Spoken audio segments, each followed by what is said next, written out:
Hi, I'm Nikki, the Obsessive Bookseller. Welcome to my channel and welcome to this TBR for August 2023. I've got quite the ambitious stack here, but I'm kind of in a weird reading phase where I'm okay picking up a bunch of things at one time, so even if it takes me 2 months to get through everything, at least I'm not limiting what I can start and when I can start, because I have a tendency to get a bit rigid with my reading, meaning I'll tell myself, okay, you can't start anything new until you finish this.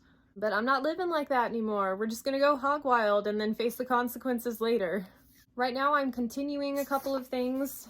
The biggest one on the list is Wrath by John Gwynne. This is the fourth and final book in the Faithful and the Fallen series, and I'm about, I'd say like 70% of the way through it. Such a good book. I think Ruin so far has been my favorite, but I mean, I'm at the point where we're capstoning the entire series, so I bet it's gonna be good and I can't wait. If you like fantasy and you like classic fantasy but want kind of a more modern writing style with faster pacing and more of a connection with the characters, like, this is your jam. It's the best of both worlds. Continuing my journey with the Shadow of the App series by Adrian Tchaikovsky, I'm on book 4. This is called Salute the Dark, and evidently this is supposed to be the end of the first arc of the series. And third book, okay. There are a lot of things I liked about the third book. It had a couple of good moments, but I didn't love it as much as I liked the other two. So I'm hoping it'll pull things around back in this. I think part of the problem, and I'll talk about this in my wrap-up, is that he bounced around between too many characters that weren't part of that core. Like, there's a core set of characters who everybody's invested in at this point, and he had too many POVs outside of that who I'm not even sure if we're going to see again. And I don't feel like they added any value to the story other than just being in the right place at the right time. But the reveals, some of the cool things that were introduced in that book, like, wow, I can't wait to learn more about that. He has such great little nuggets of world building, just things that are casually mentioned, and you're like, I could spend a whole book reading about that. And so luckily, after this one, I've got 6 more books in this world to explore, hopefully, all of these things that are just so fascinating that we've only just barely touched on. I love it. I love this man's writing. So, looking forward to book 4. I have System Collapse by Martha Wells, kindly sent to me by Tor. I'm introducing a new project on the channel probably within the next month or so, and this is going to be the first book I pick up for that. And I am, really thrilled to have a copy of this. Murderbot is one of my favorite series. And yeah, can't wait to get to this one, so thank you, Tor. My patrons and I are currently reading The Eye of the Labyrinth by Jennifer Fallon. My copy doesn't have a cover. This is book 2 in the Soldier Sun trilogy. No, Second Son trilogy. We're not talking Hobbs, this is Fallon. I already kind of hate it. I'm trying not to be a sourpuss when I'm reading with the group, but oh my gosh. Like, these characters are just relentless with each other. Like, it reminds me of TV drama like Real Housewives, where they're just sending cheap shots back and forth to each other. The author really likes using the trope of perpetuating a conflict because she doesn't give the characters the time and space to respond to all the accusations. Like, if you're in real life, you can just shout over the other person and at least let yourself be heard in one way or another. Eventually you can be heard. In books, you can only have one person talking at a time, only one dialogue spot at a time. So it's really easy for someone to be trying to explain what really happened and for the other character to be like, oh no, I can't handle it right now. Don't talk to me anymore. I don't want anything to do with you. And then the conflict gets perpetuated that way. Like, drives me absolutely crazy. Like, a 30-second conversation resolves everything. We already know what really happened as readers because of that whole dramatic irony thing, where we were in the perspective of the person who did the thing. We know the truth, and yet it's going to take the whole book for the other characters to believe the truth as well.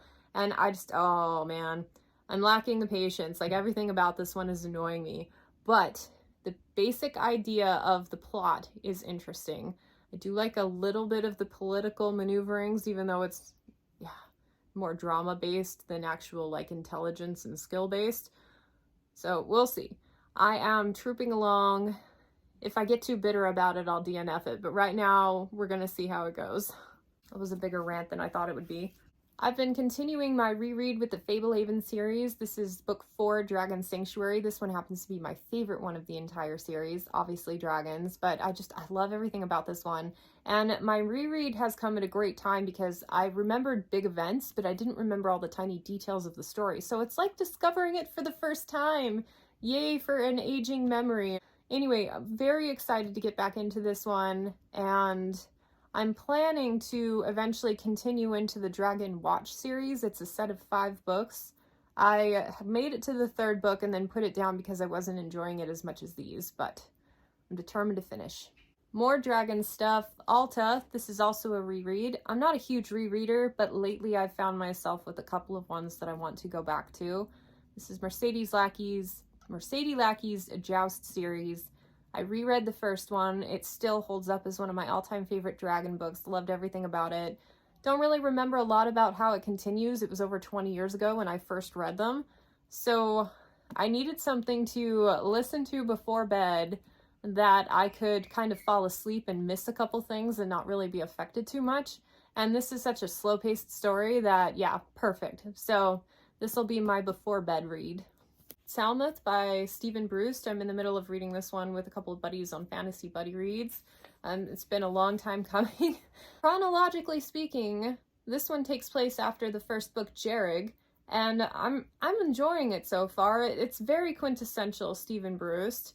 It kind of reminiscent of Dresden Files, where it's slightly cheeky, only in this one he's kind of occasionally talking directly to the reader. And every single story has some sort of a mystery component. He's got a couple of great sidekicks, and it's funny. It's very unconventional, but it's also one of those, like, I even think Pratchett readers would probably enjoy this author. What I love is that it breaks all of the rules, and it has been breaking rules since, like, the series first started in the 80s, and he's still writing them. And yeah, so funny. Like, this is the author. Enough said. Having really enjoyed my journey with Tress of the Emerald Sea, I would like to continue with Secret Project number 2. A few of my patrons have read this one already, and they're saying that the first one was better. This one was probably their least favorite of what's been released so far, but I'm still interested. I have not even opened this copy yet, but yes, I would like to finally catch up with the Secret Projects releasing. I'm the last one on the internet to be talking about them, likely. The thing about it is if I'm gonna spend that much money to back a Kickstarter, I need to actually read the books when they come in, other than, what was the point other than that, you know? This month I'm also picking up the Traveling Cat Chronicles. Don't remember the author. It's a Japanese author, and it's supposed to be one of those equally heartwarming, heartbreaking animal stories. And I'm all for that, like, you know, ugly snot crying. As Murderbot would say, I hate it when I leak. So yeah, I'm looking forward to that one because I love animal books, but at the same time, I'm bracing myself for it. So my patrons and I will be reading that one. And then for Patreon Book Club, I have The Spear Cuts Through Water by Simon Jimenez. It could change at the last minute. Voting closes tomorrow, but this one's currently in the lead. I've been wanting to read it for quite a while. I love how beautiful the cover is. A couple of the patrons have read it already and said it's really good. So I will be tickled pink if this one wins. And finally, I picked up Fourth Wing. I'm about 20% of the way into it, by Rebecca Yarros. And I'm on the fence, guys. Like, this one, I did not realize this was going to be a heavily romance-driven story going into it. It's giving me strong vibes of Heir of Fire, the 3rd book in the Throne of Glass series, which, by the way, that's where I stopped reading, because I found the character really illogical. And a couple of the world-building elements in this book I am finding equally illogical. Her entire premise for conflict in this story does not make any sense to me. Like, I don't think these people would have been put together in this context. Like, it just doesn't make any sense. Like, you don't send the people who could do you most harm into the school meant to raise the people who are going to have the most power in your society. Like, you just don't do that. And so all of the conflicts are between different sides of this faction in the same school, essentially. And I'm not buying it. I don't like anything of the lack of logic in the world building there, but everything is based off of that. And so that's the part I'm having the hardest time with. The romance stuff is really over the top. So if you go into it, you have to be excited to read about a romance story. I have heard a few people have been able to just kind of like ignore that part and enjoy the dragon stuff, but 20% in, I really haven't gotten to the dragon stuff yet, so we'll see if it's good enough to pull me through the rest of the stuff that I'm not enjoying.